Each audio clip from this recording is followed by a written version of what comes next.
আমার কাছে আসতে চাইছে। ইয়েস, আমি বিবাহিত ছিলাম, যার জন্য আমি ডিভোর্স দিই। সেকেন্ড, এবার ঢালিউড সুপারস্টার সাকিব খানের স্ত্রী অপু বিশ্বাসকে নিয়ে যেন আবারও চাঞ্চল্য পড়েছে পুরো সোশ্যাল মিডিয়া জুড়ে। হঠাৎ এই সিদ্ধান্ত কেন অপু বিশ্বাস এক কথায় চমকে গেল আমার সাথে সাকিবের যে আজও বৈবাহিক সম্পর্ক আছে, সেটা আমাদের সন্তান। যেন পুরা ইন্ডাস্ট্রি। হঠাৎ করে এমন একটি সিদ্ধান্ত যা কেউ কল্পনা করতে পারেনি। ঢালিউডের জনপ্রিয় অভিনেত্রী অপু বিশ্বাস একটি কথা বলে যেন কাঁপিয়ে দিলেন পুরা সোশ্যাল। এমন ভাবে বলা হয়েছে, সেটা অনেক সময় ভালো মন্দ দুদিক থেকেই আসলে সোশ্যাল মিডিয়া কিন্তু প্রশ্ন হলো কেন এই সিদ্ধান্ত, কি এমন ঘটলো হঠাৎ। আজকের ভিডিওতে আমরা জানাবো এই ঘটনার পেছনের আসল রহস্য। ভিডিওটি শেষ পর্যন্ত দেখুন, কারণ শেষের অংশে রয়েছে আমি বেশ কিছুদিন ধরে বলছি যে গণমাধ্যমকে আমি আমার ব্যক্তিগত কোনো কিছু আসলে বলতে চাই না, কারণ ব্যক্তিগত ব্যাপার সবচেয়ে বড় চমক। সবকিছু ঠিকঠাকই চলছিল, কাজ, পরিবার, মিডিয়াতে উপস্থিতি সব ছিল স্বাভাবিক, কিন্তু হঠাৎ করে অপু বিশ্বাসের একটি মন্তব্য করে বসেন যা মুহূর্তেই ভাইরাল হয়ে যায় একটা মানে ব্যক্তি জীবনে একটা কি বলে একটা সোশ্যাল মিডিয়ায়। শুরু হয় আলোচনা, সমালোচনা, বিতর্ক।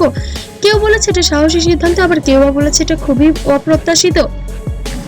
এই ঘটনার পেছনে রয়েছে অতীতের কিছু অধ্যায়, ধাক্কা বা একটা কিছু একটা টাচ করেছে।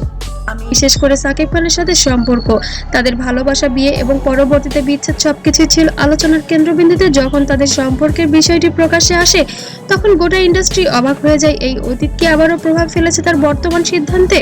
সেই ভিডিও, সেই সব মাছি মাছ খায়, ঘাওড়া মাছের নাম হয়। একটি বাক্য যা শুনে সবাই চমকে গেছে। অপু বিশ্বাস বলেছিলেন, আমি আর আগের মতো থাকতে চাই না। এই একটি লাইনই যেন আগুনের মতো ছড়িয়ে পড়ে।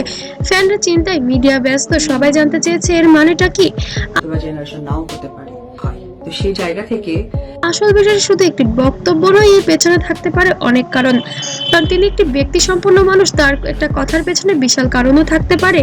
ব্যক্তিগত জীবন, দিলাম, সে একটি টাকাও দেয় না। আর আমিও মনে করি না যে ক্যারিয়ারের চাপ, মানসিক দিক। একজন তারকা জীবনের বাইরে থেকে যতটা সহজ মনে হয়, বাস্তবে ততটাই যেন কঠিন। অপু বিশ্বাস সম্ভবত নিজের জীবনে নতুন কিছু সে দেখ, বিকজ আমি ইন্ডিপেন্ডেন্ট। আমি শুরুর দিনকেও আমাকে যখন সাংবাদিকরা বলেছিল যে পরিবর্তন আনতে চাইছেন, বর্তমান পরিস্থিতি কিছুটা শান্ত, কিন্তু প্রশ্ন এখনো রয়েই যায়, তবে কি এবার বুবলির মতো সেও একই পথেই হাঁটতে যাচ্ছেন সাকিব খানের সাথে?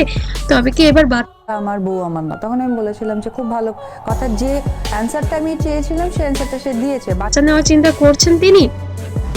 তিনি কি নতুন কোনো সিদ্ধান্ত নিতে যাচ্ছেন? এটা কি ছিল শুধুই একটি ইঙ্গিত? ফ্যানরা অপেক্ষা করছে তার পরবর্তী পদক্ষেপ। বাচ্চাটা তো তার, সো দ্যাট মিনস সামাজিক অবস্থানটা তার জন্য অনেক বেশি পজিটিভ। আমাকে টাকা দেওয়ার দরকার নেই। পদক্ষেপের জন্য। তাহলে বন্ধুরা, আপনার কি মনে হয় অপু বিশ্বাসের এই সিদ্ধান্ত সঠিক নাকি ভুল? কমেন্টে অবশ্যই জানান আপনার মতামত। আর ভিডিওটি ভালো লাগলে অবশ্যই লাইক দিন। আমার বিয়ের কাবিননামা তারা ছিনিয়ে নিয়েছে, সুতরাং আমি মূল্য বলতে পারতাম না আমি বিবাহিত সাকিবের সাথে। আজকে ডিভোর্সের মধ্যে দিয়ে অ্যাটলিস্ট আমার সাথে। আর চ্যানেলটিকে অবশ্যই সাবস্ক্রাইব, শেয়ার করুন আপনার বন্ধুদের সাথে। আবার দেখা হবে নতুন কোনো ভাইরাল ভিডিও নিয়ে। আর অবশ্যই কমেন্ট করবেন, অপু বিশ্বাসের নতুন করে বাচ্চা নেওয়ার সিদ্ধান্তটি কি সঠিক নাকি ভুল। আমার মনে হয় যে মুরব্বীরা এই কথাগুলোর সাথে অনেক বেশি পরিচিত এখনকার